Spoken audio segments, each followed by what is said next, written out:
Bismillahirrahmanirrahim. Berjumpa kembali bersama Bahrapi. Ya, mohon maaf dalam beberapa hari ini kita tidak live karena keadaan suara yang hilang para sahabat. Jadi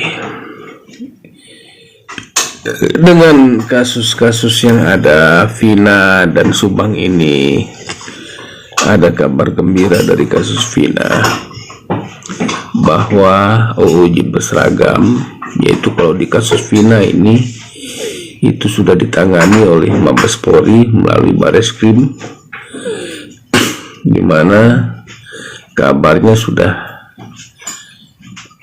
di sel, tapi itu pun kita masih ragukan sebetulnya ya, apakah sudah benar atau tidak informasi itu. Karena kenapa press release atau press conference belum dilakukan oleh pihak Mabes Polri? Dalam hal ini Pak Kapolri yang langsung bicara, bukan melalui perwakilan daripada humasnya.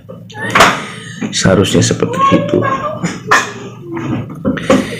Nah, kalau memang ini benar terjadi di kasus Vina Cirebon, seorang OOJ penghalang kasus dari berseragam sendiri, itu sudah ditangani langsung oleh Mabes Polri, itu kita bersyukur sekali. Tapi seperti biasa ada ketakutan bahwa itu hanyalah berita-berita hoax atau berita-berita tidak benar dari segelintir orang-orang yang memang selalu mau menyesatkan dari setiap kasus. Bisa saja semua terjadi para sahabat. Tapi bagi orang-orang yang betul-betul mengharapkan kasus ini betul-betul terbongkar, mereka mengharapkan sekali yang namanya OOJ atau Obstruction of Justice, yaitu pihak-pihak daripada oknum-kah, gerombolankah yang tidak melakukan safety crime investigation itu untuk bisa dipecat dan PTDH tanpa ada kata lain, langsung PTDH atau pecat secara tidak hormat. Karena kenapa? Karena selama dari sekian banyak kasus-kasus akan sulit ketika oknum yang berseragam sendiri ikut campur, menghalangi daripada tugas rekan-rekannya sendiri. Ini yang perlu dipahami. Dan juga untuk di kasus Vina Cirebon ini, kalau memang sudah terjadi, itu sangat luar biasa. Artinya perjuangan daripada para pemerhati kasus Vina Cirebon itu sudah berhasil para pemirsa. Tapi bagaimana untuk yang lain di kasus Subang? Karena di kasus Subang sendiri ada OOJ atau oknum berseragamnya pun bergerombolan juga ada oknumnya ini, yang kemarin bahkan juga hadir di persidangan. Entah dia persidangan sebagai saksi apa juga tidak ditahu, tidak dipahami. Inilah kejanggalan dan keanehan-keanehannya. Tapi kita berharap dari kasus Vina ini, apapun yang harusnya dilakukan terhadap orang perusak daripada organisasi itu sangat perlu dilakukan agar mereka tidak ada kata lain, yaitu PTDH, pecat. Nggak ada kata lain, pecat, hilang dari organisasinya. Dan inilah juga awal daripada apakah seorang Kapolri ini bisa dilayak percaya dan menjadi legenda kedua setelah Hugeng sebagai Kapolri pertama, ataukah Pak Kapolri ini menjadi seorang pecundang karena kegagalannya menangani kasus. Tapi lapor mengajak agar tetap percaya kepada kinerjanya Kapolri, walaupun sangat tidak memuaskan, lambat sekali. Dan jujur dengan perkembangan di kasusnya Vina ini, itu pun sudah membuat iri saya sendiri sebagai pengawal kasus Subang. Karena kenapa? Karena sama selalu saja bahasanya Mabes Polri sudah turun. Tapi sampai ketuk palunya kasus Subang nol besar. Nah, inilah harapan juga di kasus Vina jangan terjadi. Tapi saya yakin karena yang di kasus Vina ini adalah orang-orang yang memang punya kompetensi sangat besar, punya pengetahuan yang mendalam di hukumnya. Bahkan pengawal-pengawal kasus Vina Cirebon ini adalah para praktisi hukum juga ada yang bukan kaleng-kaleng. Beda dengan di kasus Subang, tidak punya gelar apa-apa, hanya sebagai konten kreator, tapi seolah-olah sudah sebagai penyidik, sudah sebagai praktisi hukum sendiri, bahkan merasa paling tahu, paling pintar mempengaruhi daripada penontonnya. Ini yang saya ketawai. Tapi itulah hidup. Kalau orang memang ada suatu tujuan yang tidak jelas tujuannya apa, tapi yang jelas ya kalau dalam hidup ini ada rajanya kan, mungkin itu yang menjadi alasannya. Kurang paham juga kita. Tapi yang perlu sangat kita pahami, bagi orang-orang yang betul peduli dengan dirinya, keluarganya, untuk masa depan keluarganya sampai anak cucunya, agar langkah hari ini adalah langkah penentu agar pihak pimpinan yang kita percayakan ada di pemerintahan ini bisa betul-betul mengkoreksi kembali daripada kinerja bawahannya, bahkan mengeluarkan tanpa sungkan alias PTDH bagi orang-orang yang memang tidak layak berada di dalam organisasinya masing-masing tanpa ada alasan apapun. Jangan lagi ada bahasa jeruk tidak makan jeruk, tapi jeruk juga bisa minum jeruk. Itu saja bahasanya. Inilah harapannya. Dan bravo ketika memang betul untuk di kasus Vina Cirebon sudah terjadi, sudah dipenjarakan di selnya Mabes Polri dan tinggal ditunggu pelancakannya. Tapi keraguan masih tetap ada, mohon maaf. Apalagi di kasus Subang masih adem ayem saja, masih bebas berkeliaran. Jadi apapun trik-intrik kalian di dalam menaikkan satu pemberitaan, apalagi yang di luarnya pers, mohon maaf kalau tidak dipercaya. Itu saja bahasanya. Tapi tunjukkan kejujuran di dalam mengangkat satu berita dengan berdasarkan bukti dan fakta, bukan hayalan. Bukan hayalan-hayalan, tapi ada narasumber yang bisa bercerita. Kecuali itu opini. Seperti itu yang perlu dipahami. Dan untuk di kasus Subang ada juga yang namanya oknum. Di kasus Vina ada juga namanya oknum. Pertanyaannya adalah apakah nasib mereka ini berbeda? Di kasus Subang ini mereka bebas, mereka berjaya dengan kemenangannya. Kalau di kasus Vina, apakah mereka tersungkur karena atasannya peduli? Apakah karena viral? Atau bagaimana? Ini entah juga apa yang terjadi. Tapi kita tunggu saja. Karena kenapa? Ketika OOJ di kasus Vina bisa diproses, obstruction of the justice, penghalang kasus terutama yang bagi berseragam coklatnya bisa diproses, bahkan PTDH, berarti terbuka peluang di semua kasus termasuk kasus Subang bahwa oknum berseragam itu pun harus di PTDH. Tidak ada kata tiga. Karena kenapa? Mereka itu juga lebih jahat bahkan dari pelakunya, karena mereka punya kekuasaan, punya pangkat, punya jabatan. Mungkin saya balikan dulu untuk bisa memahami apa yang tertulis di belakang ini. Kita balik. Oke, di sini jelas akan terlihat.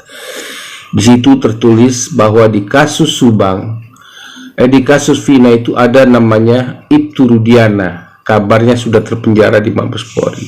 Kalau di kasus Subang itu ada namanya Irlan CS. Kata Kapolda Jabar tidak ada kesalahannya karena ketika sudah dilakukan sidang kode etik. Nah, ini yang sangat-sangat menjadi satu ketertawaan. Kalau mau dibilang Polda Jabar berarti terkait juga dengan Kapoldanya. Sama dengan di kasus Vina. Itu makanya dari dulu pun juga sudah berteriak agar apa harapannya Mabes Polri, tapi Mabes Polri katanya sudah turunnya kapan? Betulkah juga sudah dilihat tentang obstruction of the justice ini juga di kasus Subang? Itulah yang terjadi. Ya, artinya ketika seorang penjahat sudah memakai baju penegak hukum, akan sangat sulit sekali penjahat ini diidentifikasi sebagai penegak hukum. Dan ketika mereka mampu, akan sangat sulit sekali membedakannya. Ini yang perlu dipahami. Maka perlu ada pencegahan yang dilakukan oleh atasan tertingginya. Karena kenapa? Atasan yang tertingginya sendiri sudah mengatakan potong kepala, potong ekor.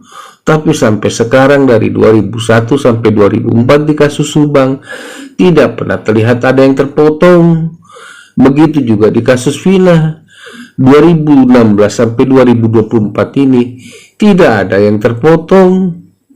Siapa mereka yang terpotong ini? Berdasarkan ucapan pimpinannya yang kemungkinan besar terindikasi sangat kuat juga adalah omon-omon, karena sampai sekarang belum ada pembuktiannya. Itulah yang diharapkan. Intinya ketika rasa malu sudah tidak ada di dalam diri, hanya bisa bercerita, hanya mengejar pangkat jabatan yang tidak kekal, naif orang seperti itu bisa ada di Indonesia Raya. Tidak layak mereka tinggal dan mengaku sebagai rakyat Indonesia, karena mereka juga ada pejabat tapi mereka juga rakyat. Mereka malah nyiksa rakyat sendiri, mereka permainkan hukum negara sendiri. Bodoh sekali. Itu saja yang dibahasakan oleh lapor, karena kalau terlalu panjang lagi kritiknya keluar lagi ya. Karena hari ini adalah bukan untuk buka komel kita ngobrol-ngobrol, mohon maaf sekali. Sekian dulu yang akan dibahasakan. Yang penting unek-unek sudah keluar karena masih dalam keadaan kurang sehat. Jadi intinya semua penghalang perumit dari kasus adalah polisinya sendiri yang menjadi penjahat di dalam organisasinya sendiri. Mereka itulah harus dibasmi oleh atasannya. Itulah cara berpikir simpel, jangan terlalu ribet.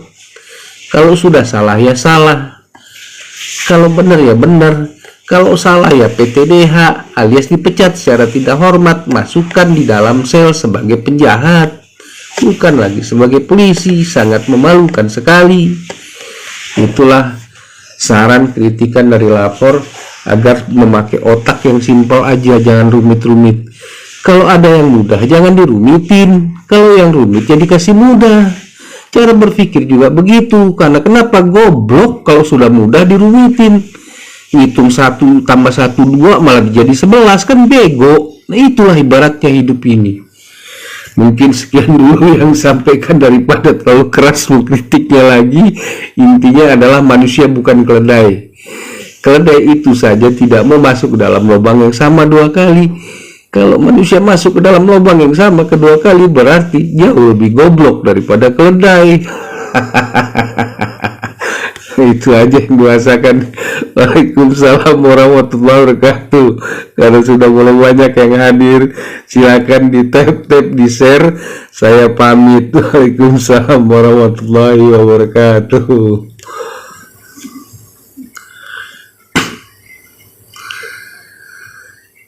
Oh, beralih ke pelanggan.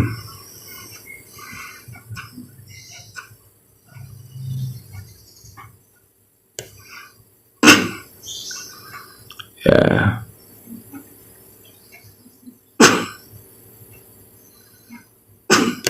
Ya. Jadi kita lanjut. Ternyata untuk khusus pelanggan, saya mau turun, dilarang sama TikTok. Katanya disuruh khusus pelanggan. Ya udah, saya ikuti dulu dalam 5 menit ke depan. Jadi kita bicara kembali kepada dalam kehidupan yang nyata lah. Jangan kehidupan omon-omon, jangan kehidupan yang terlalu banyak berkhayal, jangan menjadi kehidupan yang terlalu banyak nafsu dikeluarkan. Tapi kita berkehidupan bagaimana saling ada tenggang rasa, saling menghargai, saling juga menjadi kaya sama-sama, miskin juga jangan sama-sama.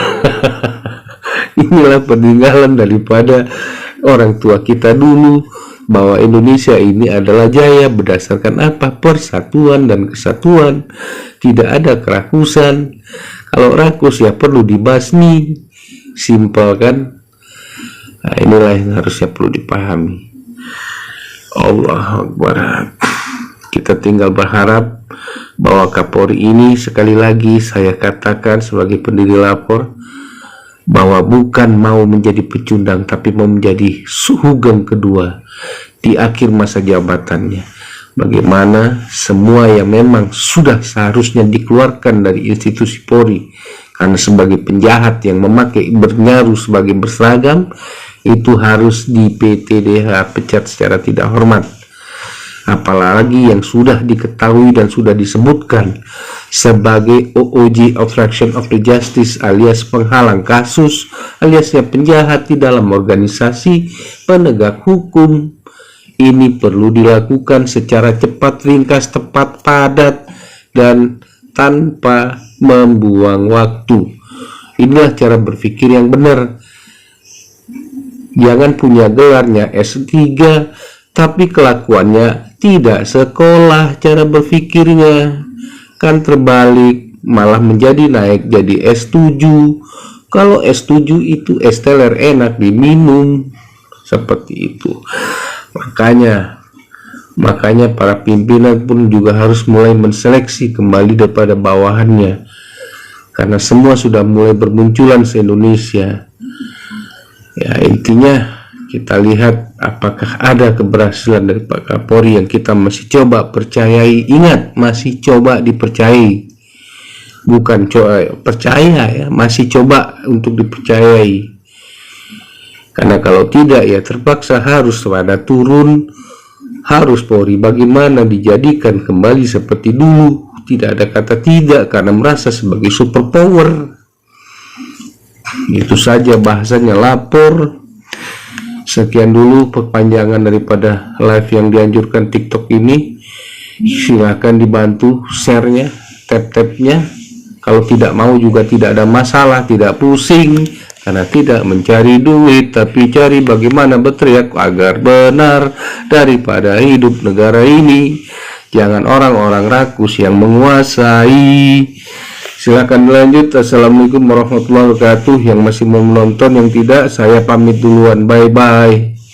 Terima kasih sudah menonton.